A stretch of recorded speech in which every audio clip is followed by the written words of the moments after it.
Welcome to Recalculating Small Business. Like its award-winning book, Recalculating is dedicated to small business in America. Your hosts are Don Mazzella and Dan Perkins. Don Mazzella is the editor-in-chief of the Small Business Digest. Dan Perkins is a registered investment advisor with 43 years' experience in managing money. Dan Perkins here, your co-host, along with Don Mazzella of Recalculating for Small Business. Our radio program is dedicated to you, helping the small business owners increase their profits. We draw our name from Recalculating, voted the best small business book of 2017 by the Independent Press. In this book, it features ways to grow your small business. Now, here's Don Mazzella. Dan, our next guest is Nick Cromydas. He's founder and CEO of the Hunt Club, and he's here to talk about how the tightening labor market will affect small businesses and how his company can help in alleviating the difficulty of small businesses finding the right person for their next hire. Nick, welcome to the program.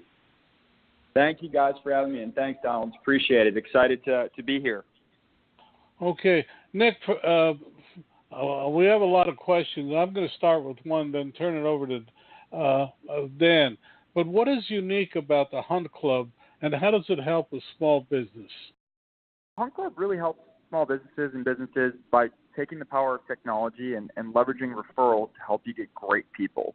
So what that means is if you're doing a marketing search or a sales search or an operations search, we have thousands of people that will refer for your open positions. So you never have to reach out to somebody cold.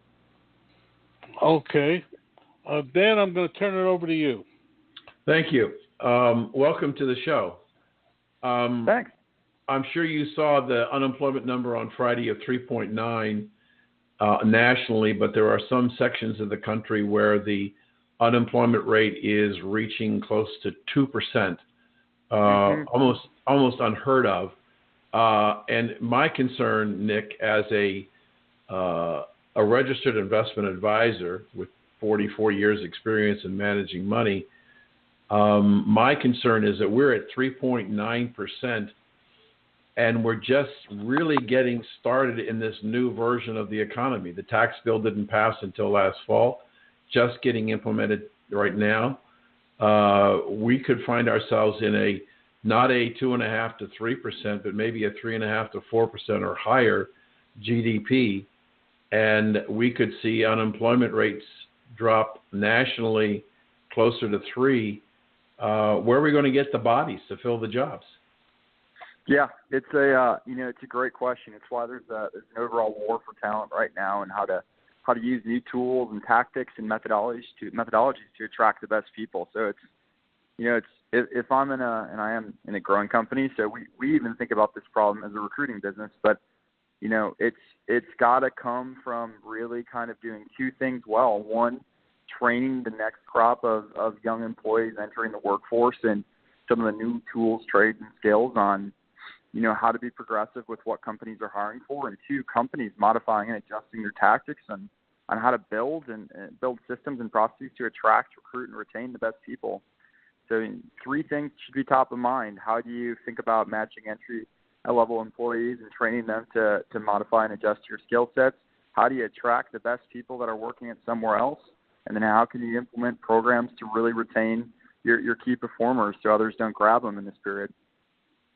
One of the things, Nick, that a lot of economists are talking about is that because the already current shortage of labor, that they're expecting the Federal Reserve to become more restrictive by raising interest rates, because they believe that one of the ways that corporations will default to in getting talent is increasing pay. Do you agree with that? Yeah, I think you're already seeing some of these trends happen with the world's largest technology companies, where the average median pay is anywhere between 40 to 50% above that of some of its Fortune 500 counterparts. So you look at companies like Facebook, Google, and specifically, where Facebook's average pay per employee is nearly at $250,000, and they can really compete that way because their margins are tremendous, and they get economies of scale by having a tech product. So I think as more traditional brick and mortar retail and CPG and financial services really start to think about their margins getting squeezed, something is going to need to happen in order to attract and retain the type of talent that's needed to continue the jobs economy. There was an interesting article over the weekend that I read about the number of cities around the country who are making what I would call rich offers to get people to move to their communities to take jobs. Sometimes it's a reduction or payment of their student debt. Sometimes it's money towards a house. Sometimes it's a relocation expense. And what I thought the line in the article was, quote, nobody's paying anything to move to San Francisco. I read an article this morning that 1 million people net, meaning more people leaving than coming in. California lost 1 million net people last year. And the quality of life is deteriorating dramatically. But the point is, the talent pool is finite. I was talking to another gentleman about what's going on in Japan. They have an incredibly low birth rate. They have a diminishing number of young people, the lowest in their population in the history of their country.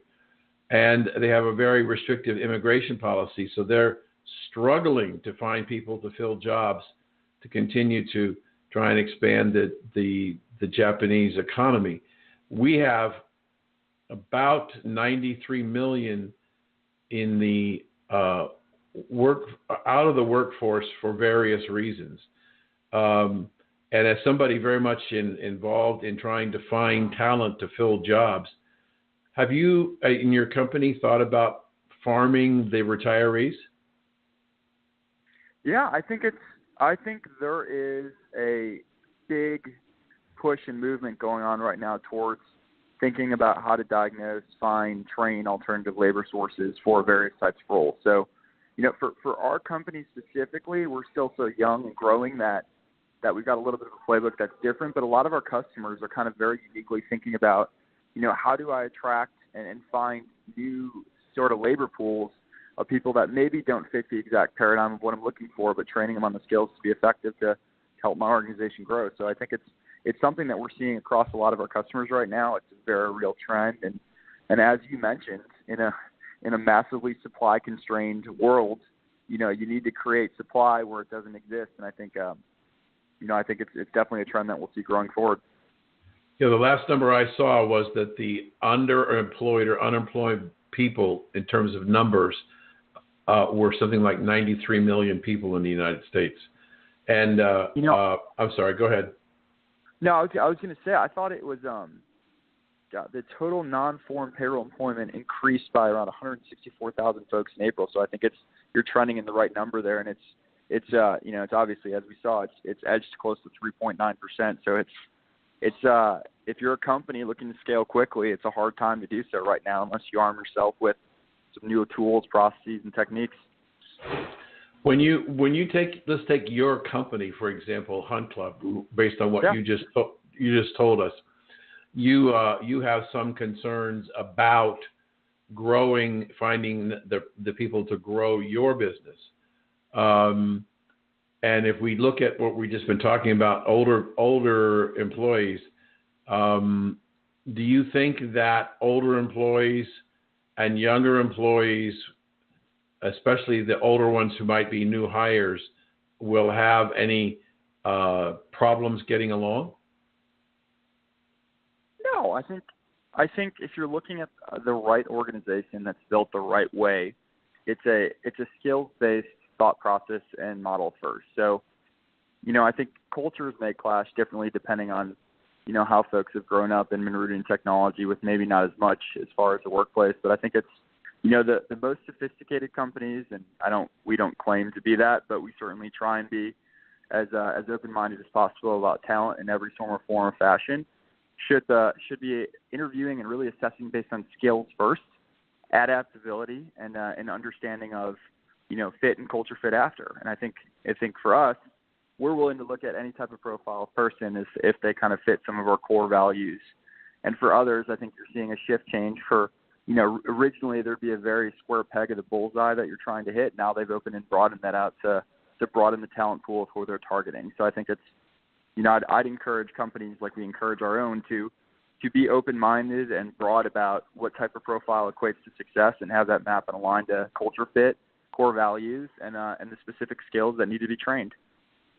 There was an interesting article this morning on Drudge talking about what's happening in the hiring practices in a lot of companies. And they were talking about decisions that corporations are going to have to make of what their company is going to look like, what's going to be the role of technology, and more specifically, robotics in many facets of different businesses that heretofore haven't been using robotics, but may be forced to go to robotics because there's a shortage of personnel. One of the stories is, will McDonald's go to robots to flip burgers? I don't know whether they will or not, but I do know that many people in retail are finding it very hard to get people to want to work in retail. And so when you go into a big box store today, you generally don't have a very good experience. And because they don't have enough people to man the registers or answer questions. In many cases, they don't have people who have enough knowledge. So yeah. It's a big problem. What role do you see as technology, whether it's robotics or whatever it is, in dealing with the hiring? Yeah, so I think, in our industry specifically, as people think about implementing new types of technology to help with hiring, or thinking about hiring within their own companies, really there's probably 2 or 3 key things. So one is, how do you really kind of find and understand and identify the right person as quickly as possible? So using different, tools and systems with machine learning and artificial intelligence in order to help speed up that effort. So it no longer takes you 4 weeks to find the right person. You can do it in a day or so. So I think that's one trend that a lot of companies can really latch onto. The second would be, how do you build tools and systems and processes to create an unparalleled candidate experience? So with obviously unemployment as low as it is, and no one really needing a job right now or looking for a job, you have to invest in building a world-class candidate experience. So technology can help you do that by understanding tracking, having tools and collaborations from an internal communication standpoint, and a lot of other touch points. And I think, to your point about retail, like, you'll see the types of jobs shift over the course of many years. So if you think about one of the hottest growing trends right now is digitally native brands. Companies that have traditionally only sold their goods to large retailers are now going directly to Amazon or selling them directly. So I think it's, with that is actually impacting quite a few jobs and opportunities at retailers, but it's creating jobs locally in distribution centers and in customer support, customer service, and different parts of those types of businesses that will need to scale as their own brand scale. So I think you'll see an impact in certain industries and quite a bit of growth in others, and I'm acutely curious to see it shake down. Let me ask you one more question. I would change the subject just a little bit, then I'll throw it back to Don. When we think about the quote management recruiting and hiring companies, I see a lot of commercials both on television and on the internet of management recruiters, and I'm not going to mention it by name. We can bring together 700 job postings into one site and fill your inbox full of candidates. But in reality, Nick, aren't there just only a certain number of people that are out there to be able to be hired? And are they not cannibalizing each other on these websites? I think you hit a really important trend that's undercommunicated in today's world, and it's with really the proliferation of the internet and everyone having access to every single piece of information at their fingertips. Job boards just don't work that well anymore. People post on them, people send their information out there, but it's not targeted. It's attracting a very broad audience. So what we believe at Hunt Club is that the best way to get good talent is to actually target passive talent and candidates and leverage referrals to get them to the table. So still powering by technology, but a totally different methodology. So I think really important trend is what's worked the last 2 decades isn't going to work anymore. And I think companies need to start to stay at the forefront of how to really do things to attract the best people who already have jobs. Good. Don, back to you. Again, your website and how people can reach you? Yeah, so you can reach us at www.huntclub.com, and that's the best place to get a conversation started if we can chat about helping with some talent. Well, I'm going to go a little bit of a different direction. Dan started it. I'd like to drill down deeper into how your website differs from other websites we all see in that area, in this area. Please, I'd like to talk further about that. Yeah, of course. So I think the first important distinction is Hunt Club is actually a technology-enabled service, not a website or a platform. So what that means is when you work with us, the experience will feel slightly similar to that of working with a firm, with a couple caveats. The first being that we get better talent to the table because we leverage a network of well-connected folks to refer for your open positions. So what that means is when you start a job with Hunt Club, we'll post it on our site, and then we use all sorts of different tactics using technology to get really great people to refer for your position. So if you're doing a chief marketing officer search, we'll have hundreds of chief marketing officers who have looked, breathed, and lived in an industry and have amazing networks and know the role and function and will refer on your behalf. So what we do then is we take those referrals, and our team actually screens and qualifies them like a traditional firm would, but we build all sorts of tools and technology to let us move faster with higher quality than most firms, to automate things and functions that most firms don't and can't because they haven't thought about putting technology on top of it. So, when you work with Hunt Club, we like to think of ourselves as a new category of search firm, really rooted in technology and trying to get you the best passive candidates. Well, okay, let's talk about that. Let's say it's a chief marketing officer, and you're working with a search firm, and a search firm says, we want these 7 criteria. And 200 people send in their resume, but how do you then say these 3 are closer to your match, to your needs? So the first thing we do is we really target who we want referred, and our technology powers that. So it automatically knows who the best fit for a role is based on how big your company is, how many employees, what type of marketer is it? Is it someone that's a brand marketer? Is it someone that's a performance marketer? Kind of so on and so forth. After we get those referrals in, what we do is actually we screen and assess those candidates using a proprietary scorecard that we've created internally.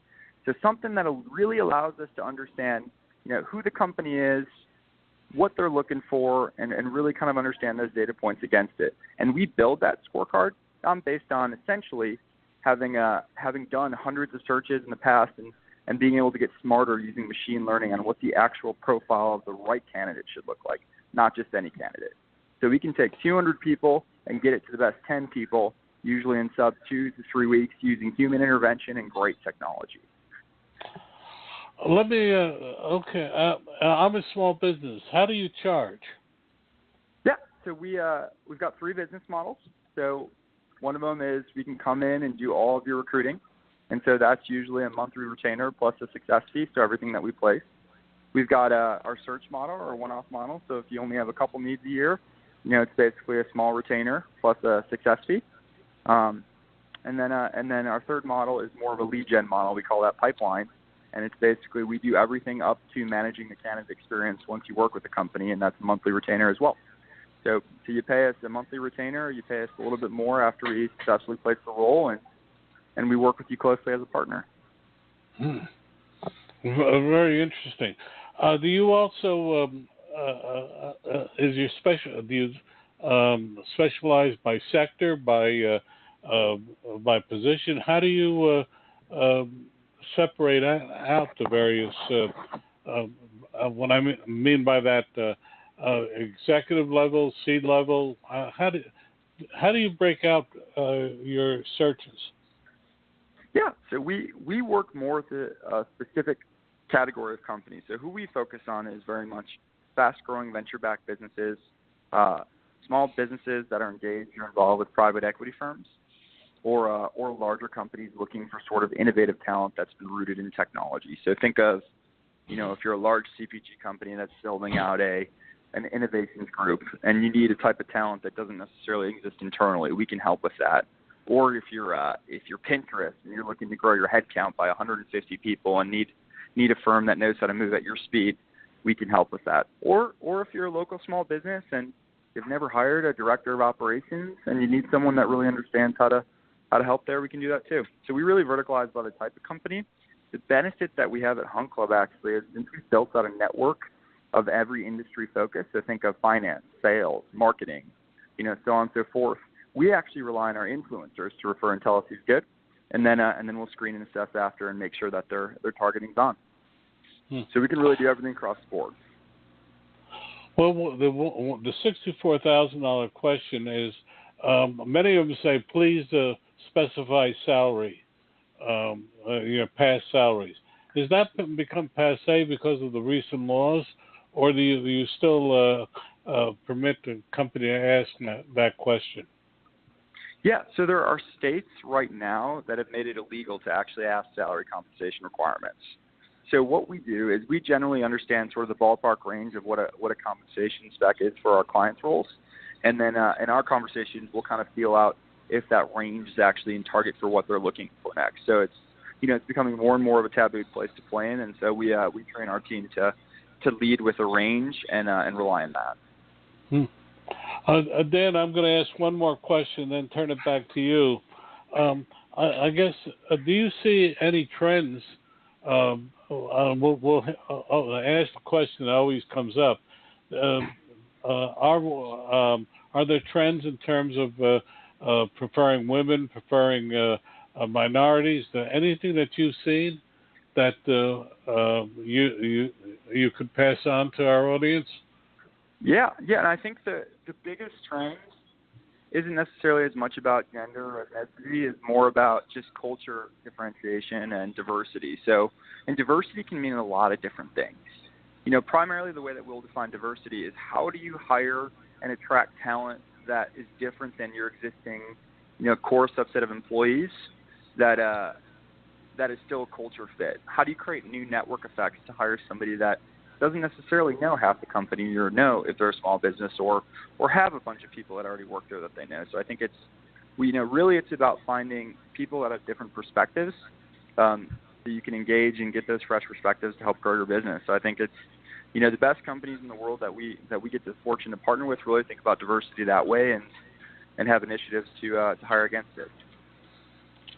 Oh, right. Dan, back to you. Thank you. I was listening to your conversation with Don, and you talked about you are different in the sense of the online, what I would call file aggregators, people who take your file and post it, and that's about all they do for you. It seems to me that you have a more traditional search firm approach, technology being an important part of it, but you take on assignments from businesses, large or small, and then you begin to look for talent to fill those open positions that you've been contracted to supply. Is that true? Dead on. That's exactly right, Dana. I think our take on it is if you look at the best search firms in the world, what they do is they call on a network and ask for referrals. So they'll call somebody in their network and say, hey, who do you know? Do you think they'd be interested in talking? What we can do is automate that process from an end-to-end experience perspective. One, moving faster than most search firms because we power that by technology. But two, also tapping into new networks that they haven't created. And I think an important piece here, too, guys, is we actually incentivize our referrers and our influencers as well. So if you refer somebody on Hunt Club and they get interviewed, you can make $100 to $300 just for that person getting interviewed. And if they get placed, you can actually make $2,000 to $5,000 for them taking a new job. And so I think it's what we've done is where most search firms do this to trade social capital and goodwill, we actually financially incentivize new networks to refer talent and get great people to the table. Okay, so let's be a little more specific now. What is two questions in one? What's the easiest job to fill, and what's the hardest job to fill? Yeah, those are loaded questions. They're 100% contingent based on the market, the size of company, the culture, the quality of leadership, and the specificity of the need. So, if you're looking at some of the trends, the hardest job to fill right now is actually in software engineering and technology, because there's a massive constraint on the actual supply of engineers, and technology companies continue to get funded to grow. So you see a lot of companies like, development boot camps and those training these skills so that the workforce continues to grow as folks leave college. So I think it's those are generally the most difficult roles to fill, at least from a category perspective. So anything touching tech. The easiest roles, I think the easiest roles to fill are those that have an abundant talent pool, so not too senior but not too junior, and you have a very clearly defined need. So you're not constrained by how many potential great candidates they are, and the person doing the hiring really knows what they want, so you can help target effectively. I know that's vague and ambiguous, but I think it's probably the best way to answer the question, because it's so different depending on which client. So do you think that your job's going to get harder if the economy continues to grow and expand? I think our job is definitely going to get harder, but I also think that we'll be able to be at the forefront of it because of the tools and the technology we've built and some of the new ways that we get talent to the table versus the traditional industry. They're thinking about doing the same thing they've had, managing a large database, leveraging human labor versus thinking about enabling technology, and really using the same systems like LinkedIn and whatever applicant tracking system or CRM they're using. We're thinking about rebuilding everything from the ground up to make sure that we can be successful in tomorrow's recruiting landscape versus today's. So I think, yes, our job is 100% going to get more difficult, but I think we'll hopefully be at the forefront of being able to service tomorrow's world because of what we're building today. How long have you been in business? We are on our third year, so 3 years now. And how big a company are you? We're 35 people, headquartered in River North, Chicago. North of Chicago. Okay. Thank you. Yeah, River North. Yep. Yes. It's been a pleasure to have you on the show, and I'll throw it back to Don. Well, hi. We're talking, Nick, your website again and how people can reach you? Yeah. www.huntclub.com. And if you inquire there, it's the best place to reach us. We've been talking with Nick Cromydas. He's founder and CEO of the Hunt Club. A link to his website will be on recalculating.biz tonight. At that website, you can also hear every one of the recalculating programs in the past and in the future.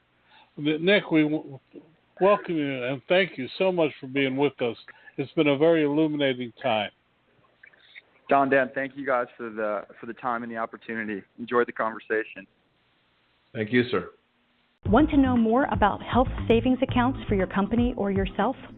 Go to 2hsa.com and get a free employer's primer. Health savings accounts are a cost-effective way of offering health care benefits to your employees and yourself.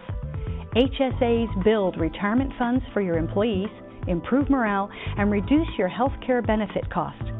For a free employer guide to HSAs, go to 2hsa.com. That's 2hsa.com. Dan Perkins here from recalculating.biz. I want to tell you about Bob Bethel. Bob's new book is Strengthen Your Business, Fail-Proof Strategies for Small Business. His suggestions are easy to understand and very helpful. Bob Bethel's book, Strengthen Your Business, can be found at Amazon.com or can be ordered at your local bookstore. Dan Perkins with your featured book. Marcus Lemonis, J.D. Powers, and John Scully and 100 other presidents and experts contributed to recalculating the book. Why did all these people agree to contribute to the book? I'm Don Mazzella, and I'm the editorial director of Small Business Digest. And for 20 years, we have been offering small business leaders information and data to increase profits. Recalculating the book was named the best small business book by the Independent Press Association. Whether you need help with marketing, staffing, finance, operations, technology, or many other subjects, they're all here in Recalculating the book.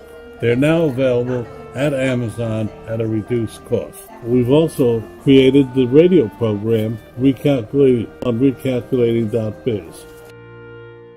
Dan, David Brillembourg is a well-known hospitality VC who has a new approach to tech travel.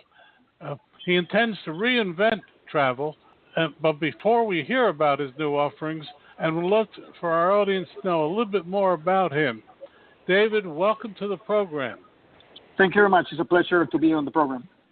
Well, David, please tell us a little bit, because I know you have a fascinating background.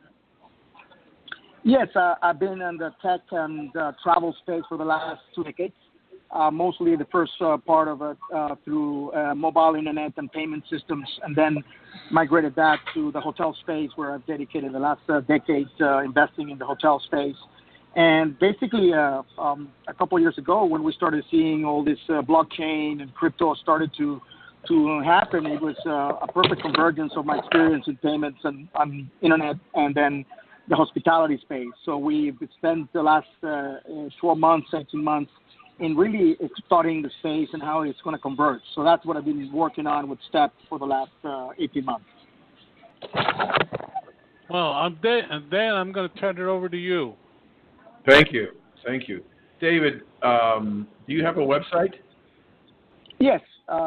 You can go to Brillembourg.com, and there you have the two projects that we're working on in the travel space, which are step.travel, so that's www.step.travel, and also www.theloopHotels.com. And spell your last name. That's BRILLEMBOURG.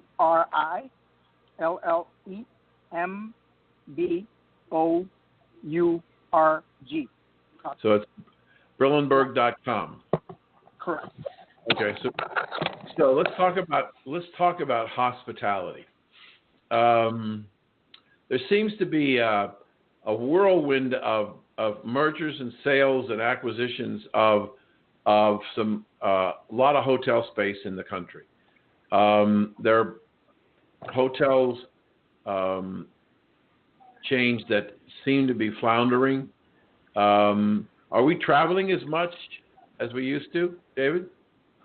Yes, travel and the travel space is now the biggest sector of the world economy, with more than about 10% of global GDP.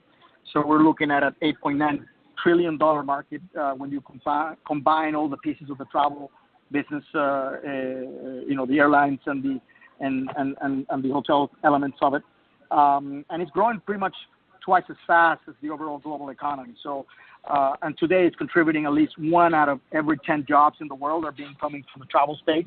So people are more and more traveling. I just read the statistic this morning where Chinese travelers are going to double. The number of Chinese with passports are going to double in the next before 2020, and they're already more than 100 million Chinese with passports. So you'll have definitely a big growth in travel in general, and this obviously hospitality, the hotel space is pretty much the center of the ecosystem, because everybody that travels needs to stay somewhere, correct? So it's a growing part of the economy. David, but you said that it's about 10% of the gross domestic product of the world. Yes, what percentage of that? What percentage of the 10% is hotels? About 20%. So 20% is hotel. Is that the largest single space, or is airline bigger? It's actually bigger than the airline business. So the airline is about 1.5 trillion. So the hotels are the largest component of that 10%? Yes. Okay. So if I look at what's going on with hotels going up, we have one of the things. For example, Don lives outside of New York City. I lived outside of New York City for 37 years before I moved to Florida. And one of the complaints has always been about New York City is that the hotel room rates are high and it's tough to get a hotel room. Are there cities that, like New York, a growing number of cities that are having difficulty supplying enough rooms?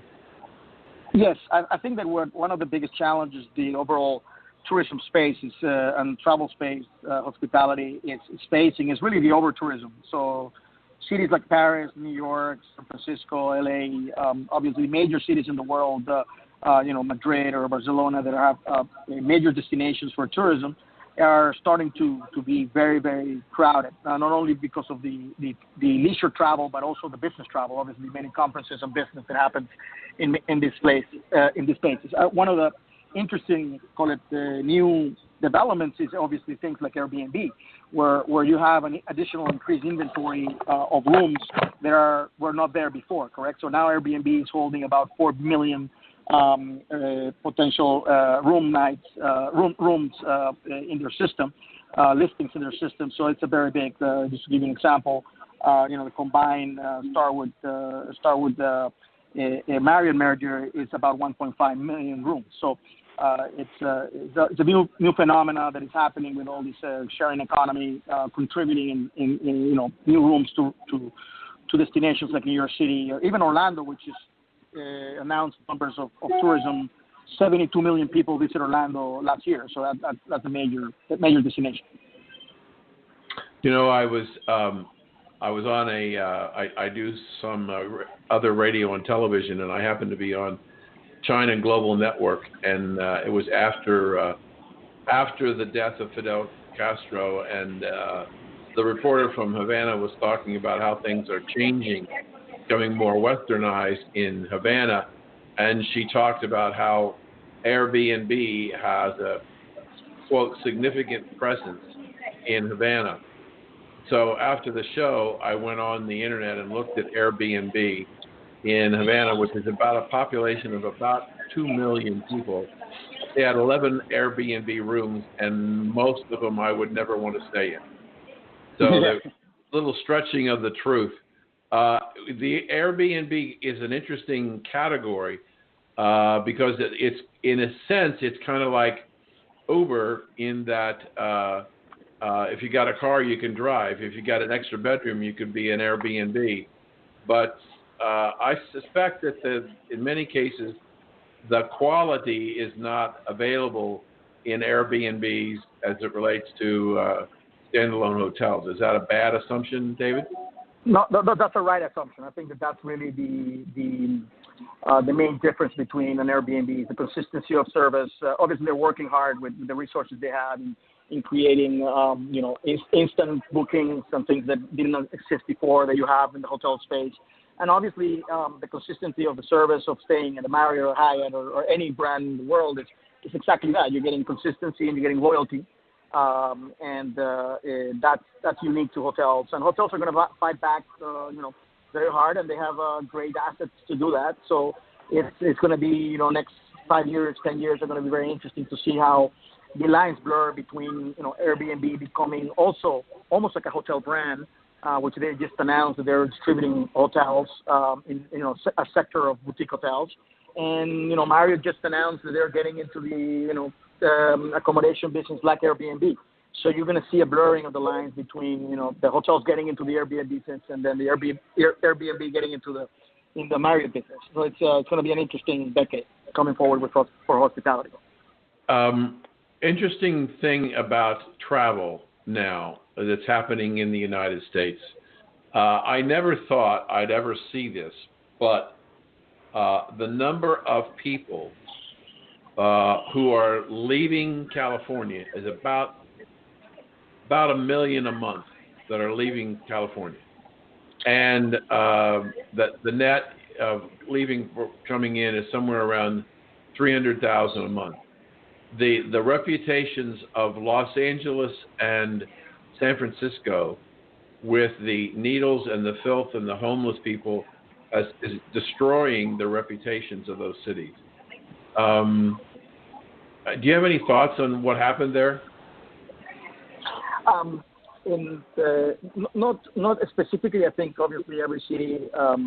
In the case of LA, I was just there recently, and I did notice a lot of homeless downtown. You can tell that downtown is starting to, come back with a lot of great food and beverage venues, but it's a struggle. I mean, I think that's a social issue that needs to be solved, and I think that each city is that's a struggle where you have the wealth on one side and then the poverty on the other side, and that's not good for travel or tourism. So, I mean, I think cities are all getting smarter about how they tackle that and put some of the taxes, hospitality taxes to work and on social, on doing the social work. So hopefully that becomes part of the whole overall equation for destinations that are getting smarter and being greener and being more social oriented. Yeah. David, I have one more question, then I'm going to turn it over to Don. The other issue that I wanted to raise is, and that is on an international basis. We just had last week the incident in Paris where one person was killed and 8 people were injured with a knife. And then we had a situation where somebody drove a truck and killed a lot of people. It's in Europe. London, Paris, Frankfurt are becoming dangerous cities.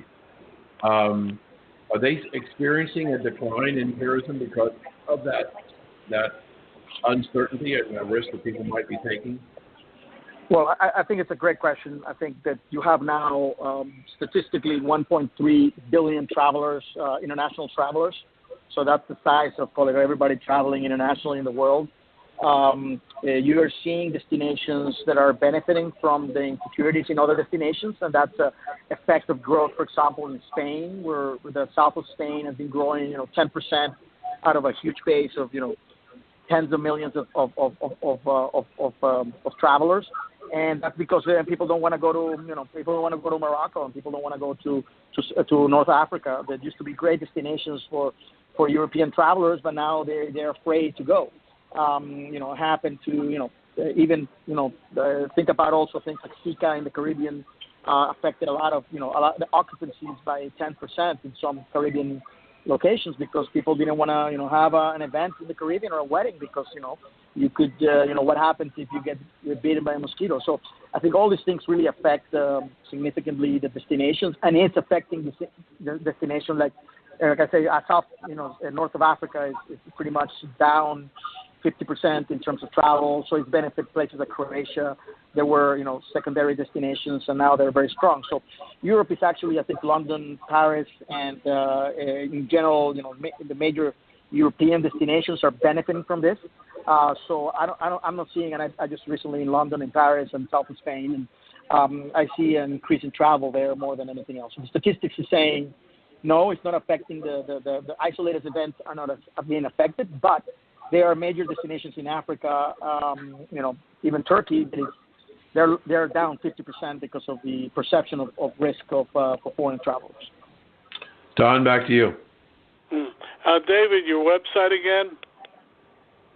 Yeah, that's BRILLEMBOURG,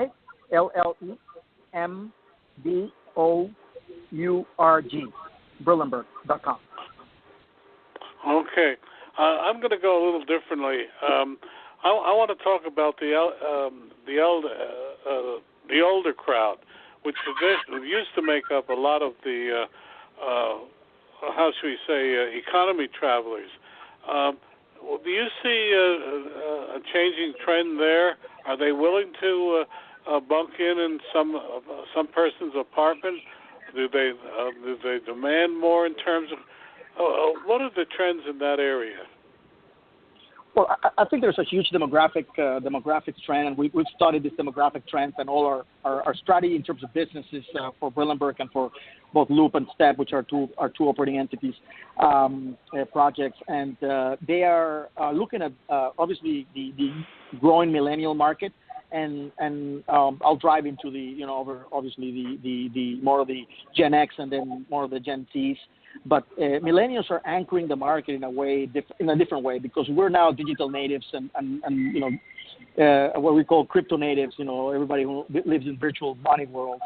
And this is there's 2 billion millennials in the world, so this is a huge chunk of the world population, about 35% of the world population, and there's 400 million in China alone, which have a huge disposable income.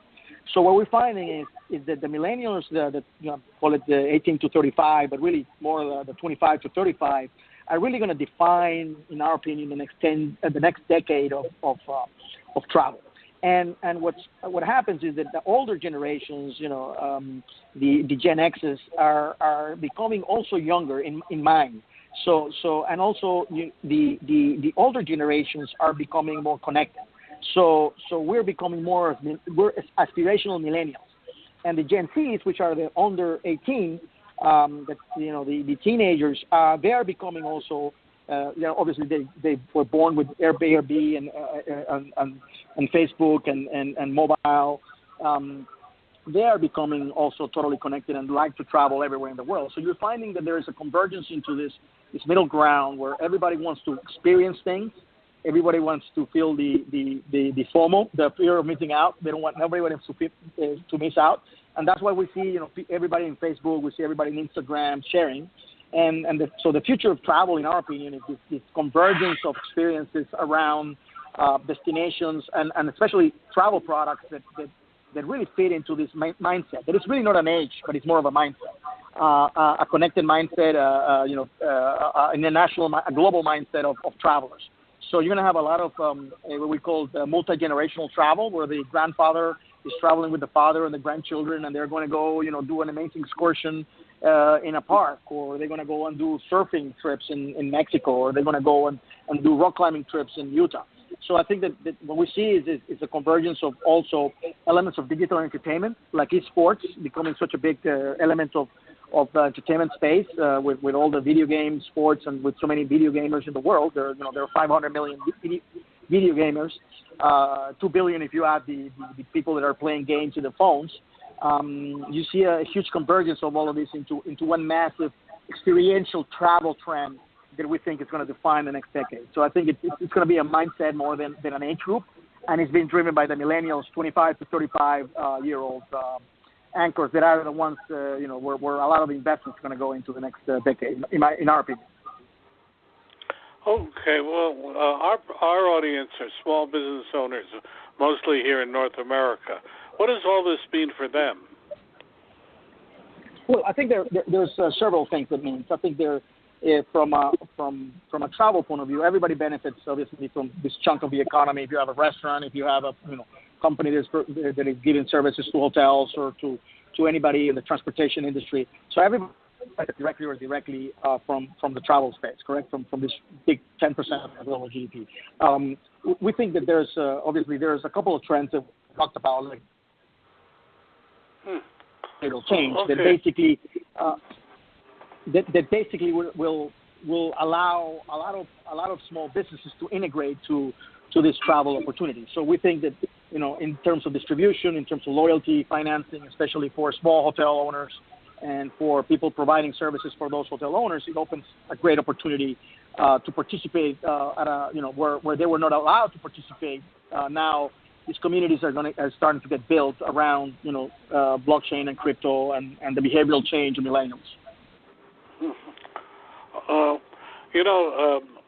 I was younger, I was a correspondent and went all over the world, and even in the hottest areas, I always felt safe.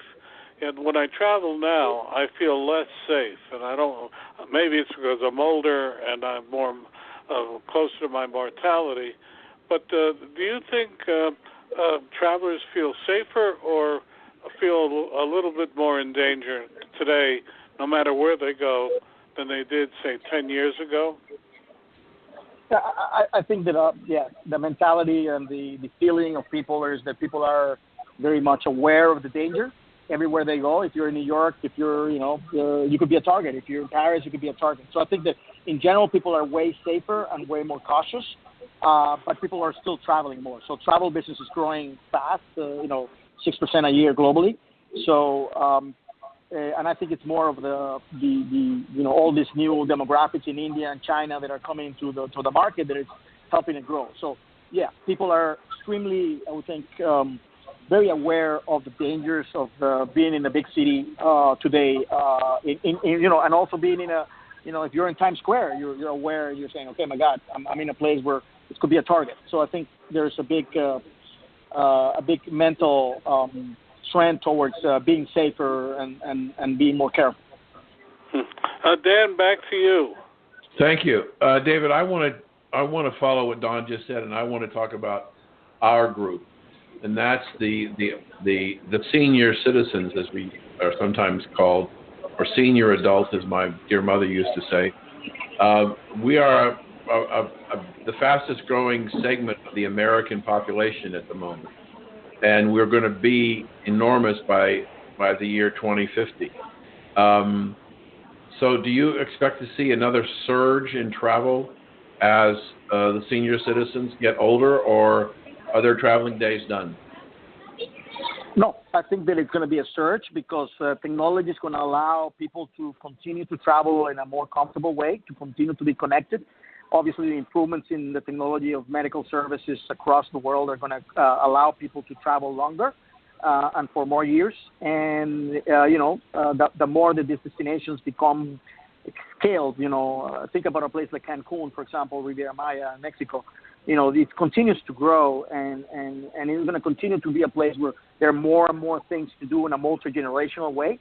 So the grandfather is going to be more active, is going to be more healthy, is going to be more connected, and then that's going to translate into the son and the grandchildren traveling together to places where they're going to be able to share a lot of experiences. So I think it's going to be a blend of these experiences that today, there have been separate travel groups, or they'll be considered separate travel groups, and we think that the future is going to be more of a mental change where the older generations and the more mature generations that have more disposable income and more time are going to actually have going to travel more into places where they're going to have great experiences with their children and with their grandchildren. So I think we see a growing trend of this multi-generational travel and a healthier, call it, environment and safer environment, especially safer in the sense of the actual destinations where you're staying is going to be safer, because obviously the hotel owners want to keep it safe and want to keep the hotel safe and want to keep the destination safe. So there's a lot of investment towards avoiding the horror stories.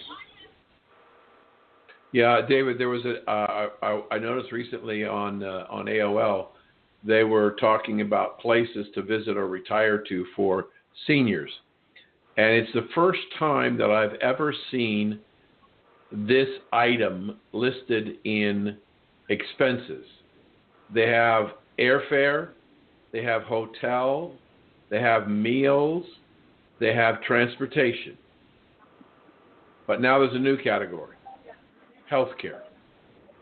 What is it going to cost you for healthcare if you go to this particular area?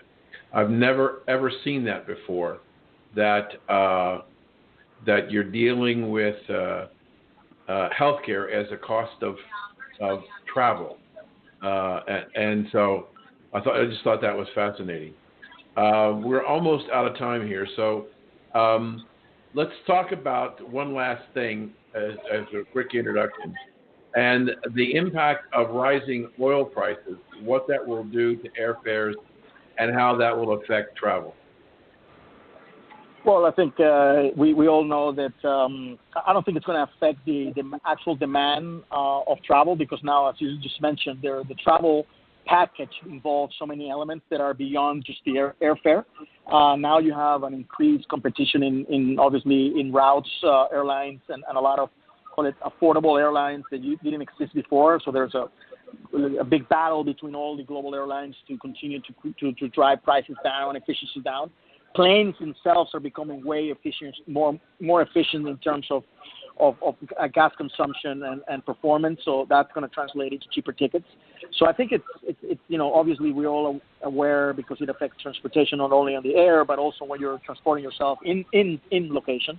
But I think that I don't think it's going to be a major impact. I think now people are there are way more offers in space, and there are way more capabilities to package and to look for information through the Expedias and the Bookings.com of the world and the meta searchers like all of the large like Googles and Facebooks that are in the space, that you're finding a lot of information that make the traveler have information to make better decisions. And technology like the blockchain eventually will bring even lower prices for travel. So we think that now oil's become less relevant than it was 20 years ago or 10 years ago, and it will affect it, but it will not be a significant effect. Don, do I have time for one more question? Of course, we'll make time. Okay, David, one last question from me. We just finished talking about oil and the impact on airline tickets, but we had an incident over the weekend where the third airplane in Southwest had difficulty that had to have an emergency landing. And three incidents in less than a month. Does that have an impact on the people who are willing to fly Southwest? Well, I wouldn't be able to answer that question, but I'll give you my personal opinion on it. But I think it's just a lot of, obviously I think it's just I think it's probably bad luck. It's uncommon that a major U.S. airline has so many incidents around the same period of time. It's just statistically very, very low probability. But they've had the problems. I think it's not a question of safety. It's just a question of bad luck, in my opinion, due to the fact that FAA and these guys take care of these planes extremely well. So I think I don't think it's going to have a major effect in overall travel, but maybe it will affect a little Southwest. But again, this place, I think today air travel is so safe that it's highly unlikely that we're going to get major problems because of that. Yeah. Thank you, Don. Back to you. Unfortunately, we've run out of time. We've been talking with David Brillembourg and his remarkable new company. A link to his website will be on recalculating.biz tonight. You can hear all of our past and future recalculating shows on that website. David, your website again and how people can reach you? Yes, that's www.Brillembourg, which is BRILLEMBOURG.com. Thank you so much for being with us, David. It's been a really illuminating time. Dan, tell us a little bit about your new book. The book literally just went on for sale on Amazon. It's called Why Can't Grammy Remember Me? I believe it's the first book of its kind written for children of ages 9 to 12 dealing with dementia. And it's done as a mystery. And it's about two little girls, Hudson and Charlotte, who come face to face with trying to figure out what's happening to James's grandmother who has dementia. It's the children, Don, the children or grandchildren are the forgotten part of this puzzle of dementia. Mom and Dad are spending so much time trying to figure out how to help Grandma and Grandpa. They pay less attention to the needs of their grandchildren to understand what's happening to Grandma and Grandpa. So hopefully this book will not only help 9 to 12-year-olders, but it's also written for an entire family and has a whole series of programs and things that families can do together to preserve the memory of their grandparents. Available at Amazon.com. And tell the name of the book again. Why Can't Grammy Remember Me? Dan Perkins here from Recalculating.biz with your small business tip of the day. Small business funding is easier these days thanks to a new breed of lender called fintech lenders. These internet-based lenders cut the time between applying for funds and getting the funds to just hours instead of months. They also make it easier to repay your loans, but their costs might be a little higher for their service. The next time you need dollars for your small business, try them. you might like to change. I'm Dan Perkins for Recalculating.biz and your small business tip of the day. Thank you for joining us on Recalculating. We hope the information you received on today's episode was helpful to you in starting and growing your business. Please go to our website, recalculating.biz, to contact us, to listen to past shows, and see special offers. Until next time, remember, if you grow, we grow. Join us next week for more helpful ideas to make your business a great success. Recalculating, a program designed to help you be successful.